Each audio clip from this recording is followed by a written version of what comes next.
सबके प्यारी है।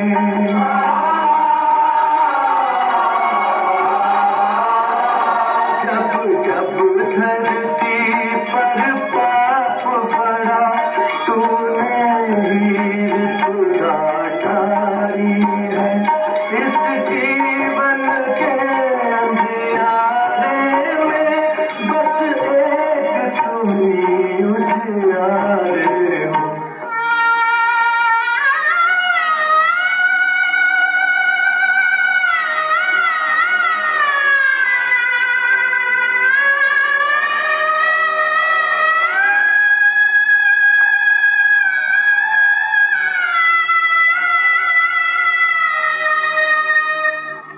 एक नाम तेरा ही सच्चा है, बाकी सब झूठी माया है।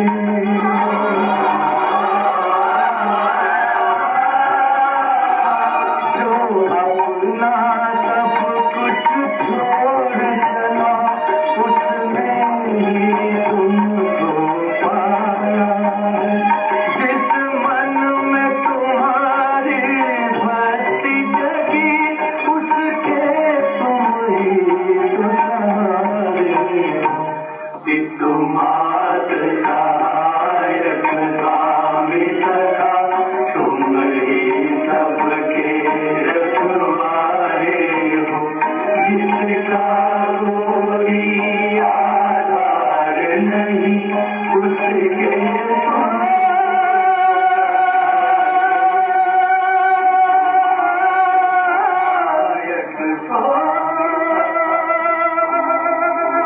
ओम शांति। Good morning. 18 मई 2021 प्रातः मुरली बाप दादा मधुबन। आज मीठे बाबा के मधुर बोल।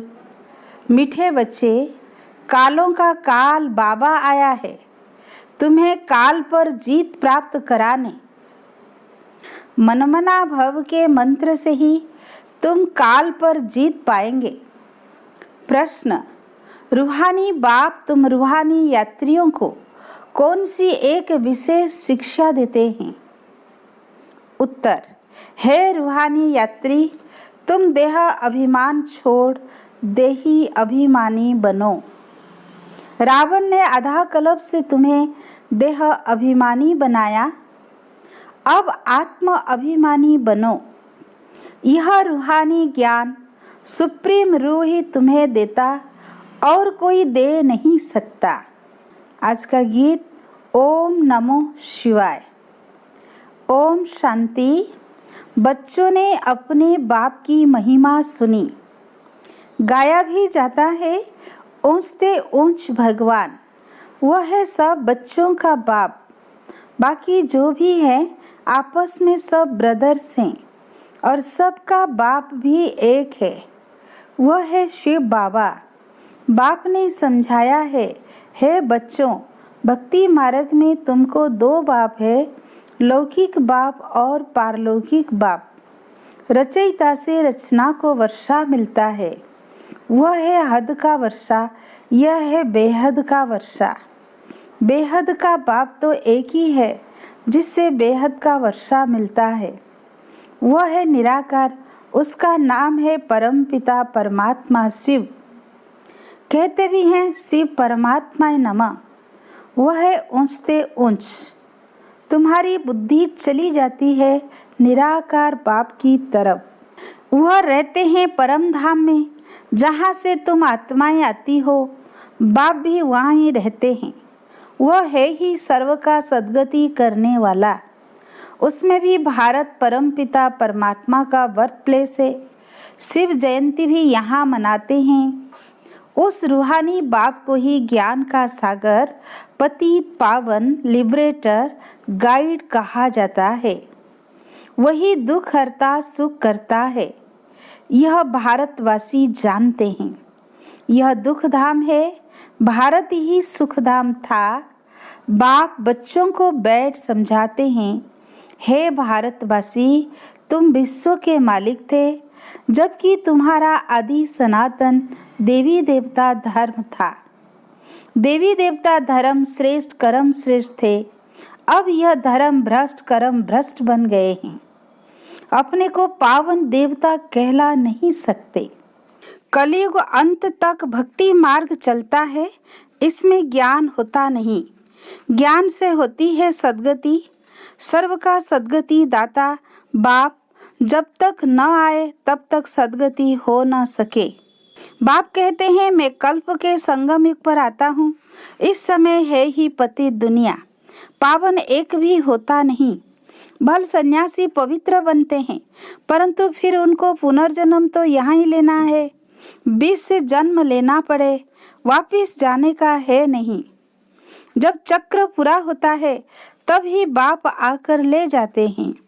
इसको कहा ही जाता है रूहानी ज्ञान। सुप्रीम रूह रूहानी ज्ञान देते हैं।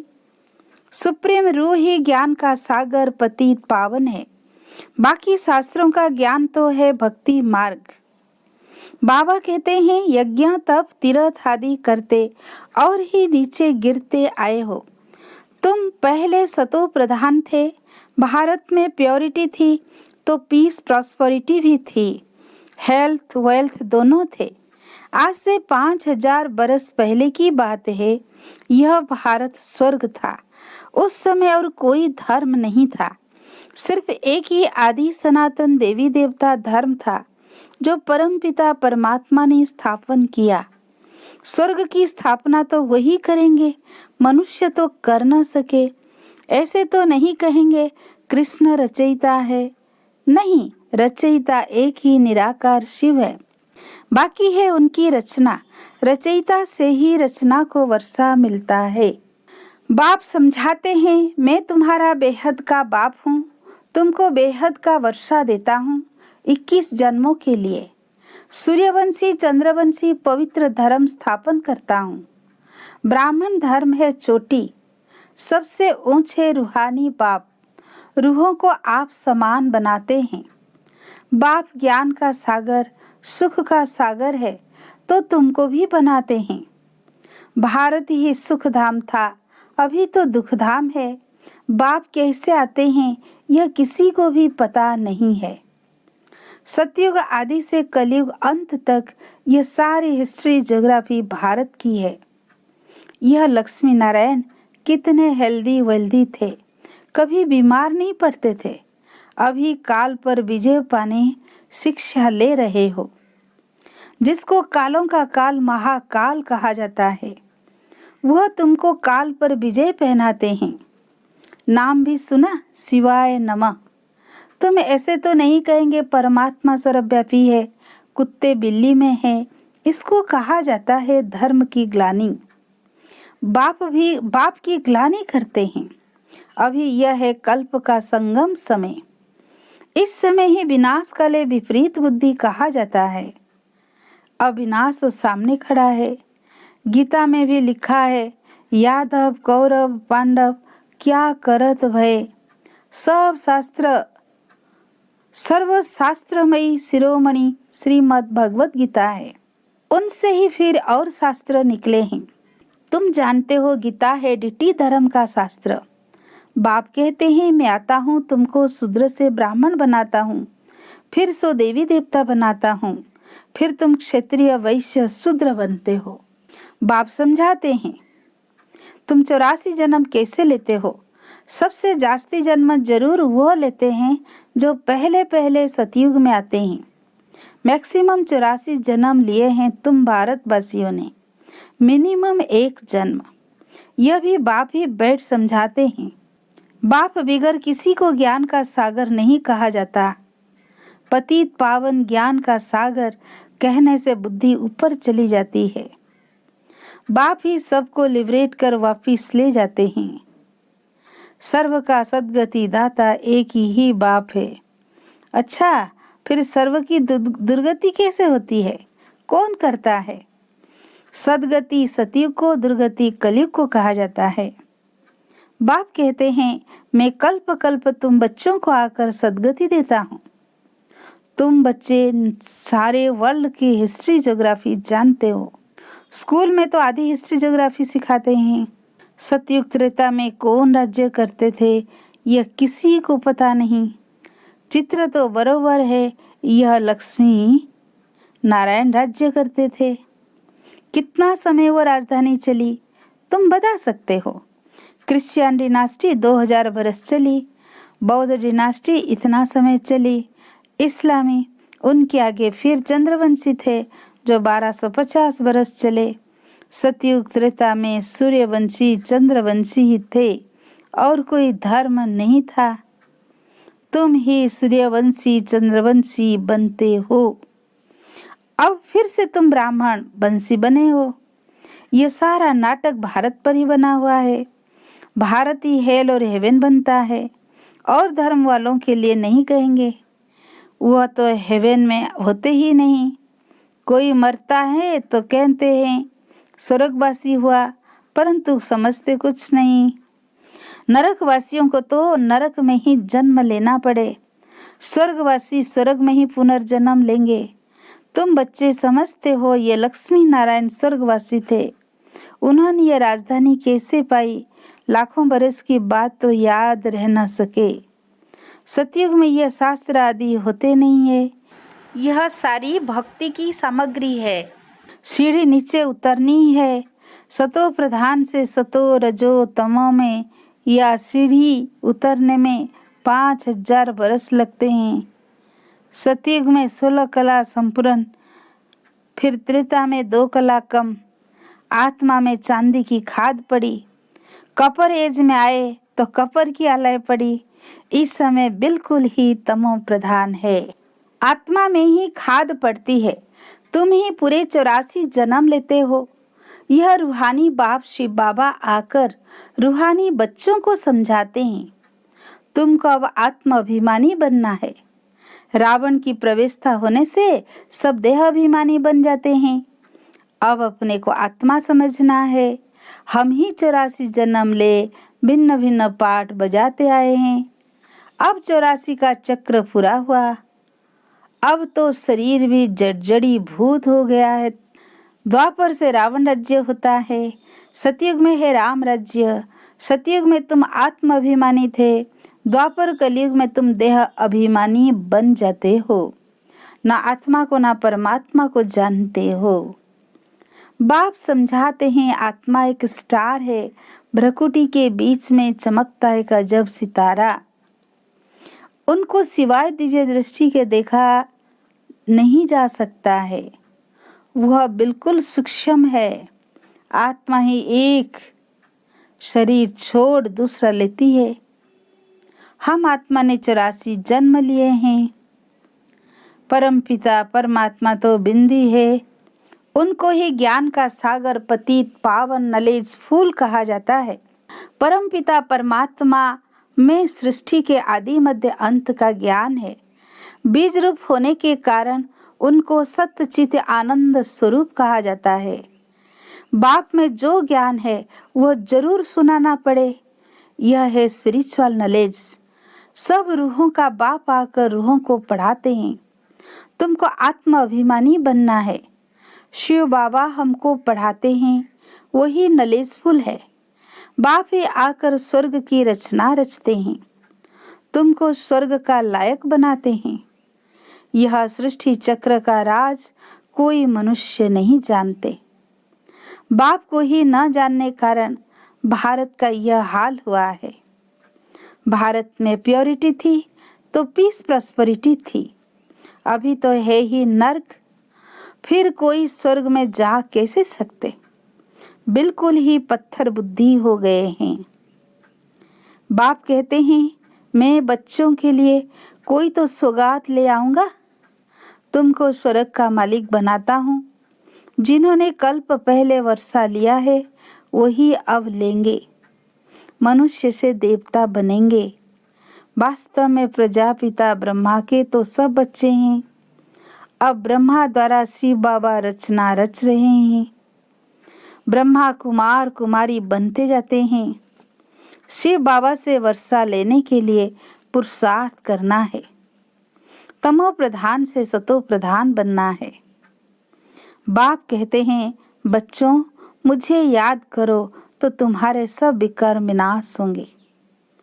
यह स्पिरिचुअल नॉलेज सिवाय बाप के और कोई दे नहीं सकता। रूहानी बाप ही रूहों को नॉलेज देते हैं। तुम रूहानी यात्रा करते हो, देह अभिमान को छोड़ देही अभिमानी बनते हो।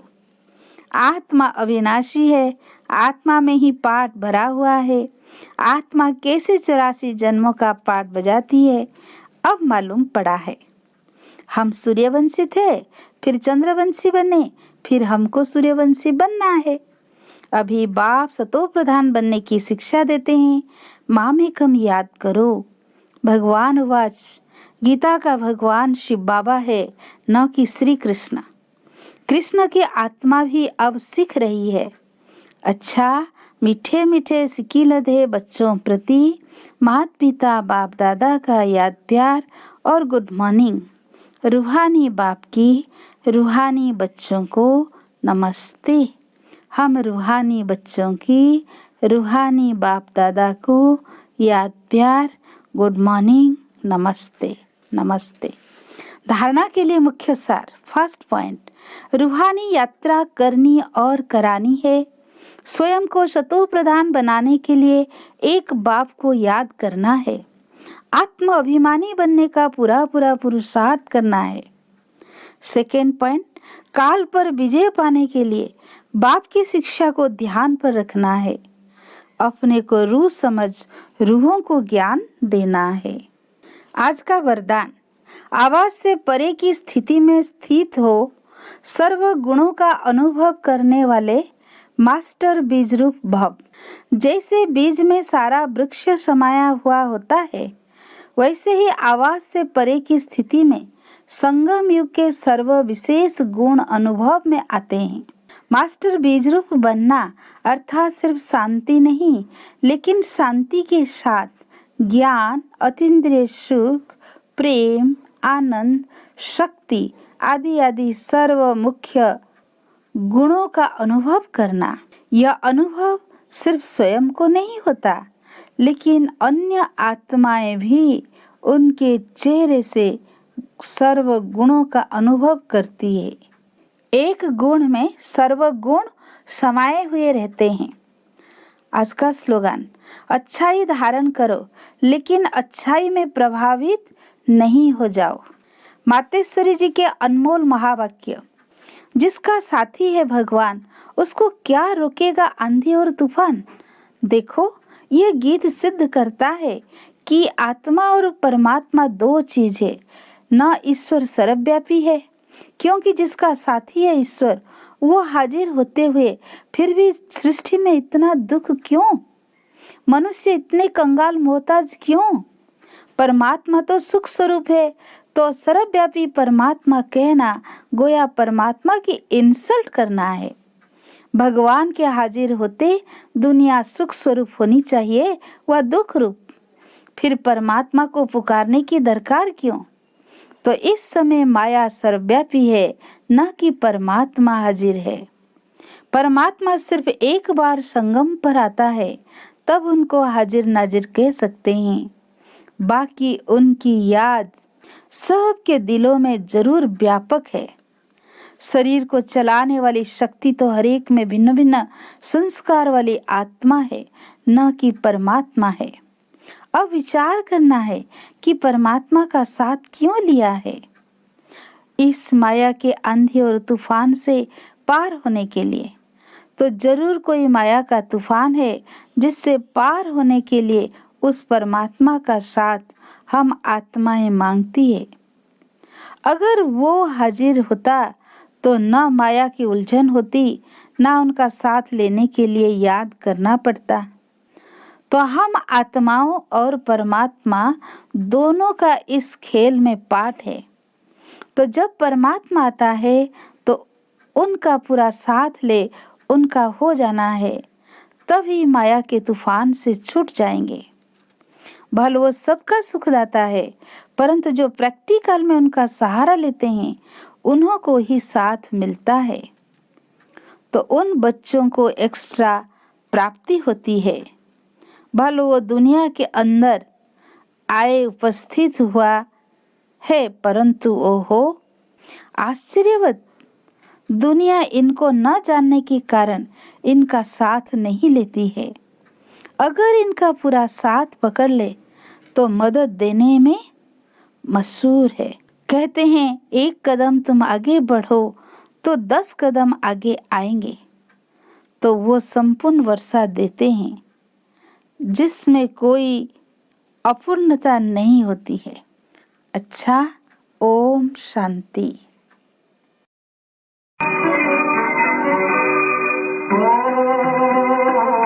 जिसका साथी है भगवान उसको क्या रोकेगा आंधी और तूफान।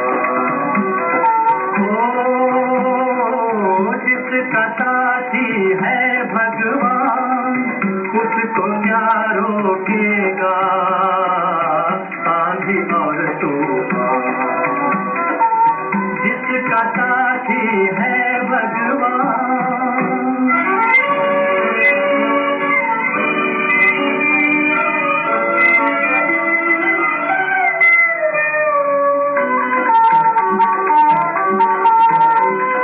गगन चूर हो जाए जमीन चाहे सागर में धस जाए। गगन चूर हो जाए जमीन चाहे सागर में धस जाए।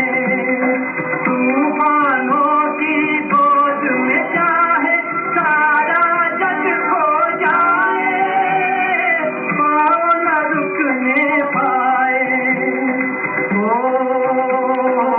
जिसका साथी है भगवान उसको क्या रोकेगा आंधी और तूफान।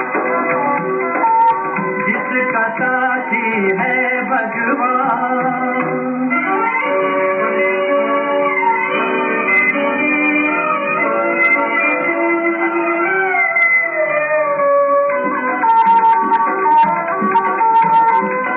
जिसके शीश पे हाथ हजारों छू न कोई पाएगा। जिसके शीश पे हाथ हजारों छू न कोई पाएगा। हरि नाम से ये पर्वत भी इनका बन जाएगा धूल में मिल जाएगा। जिसका साथी है भगवान उसको क्या रोकेगा आंधी और तूफान।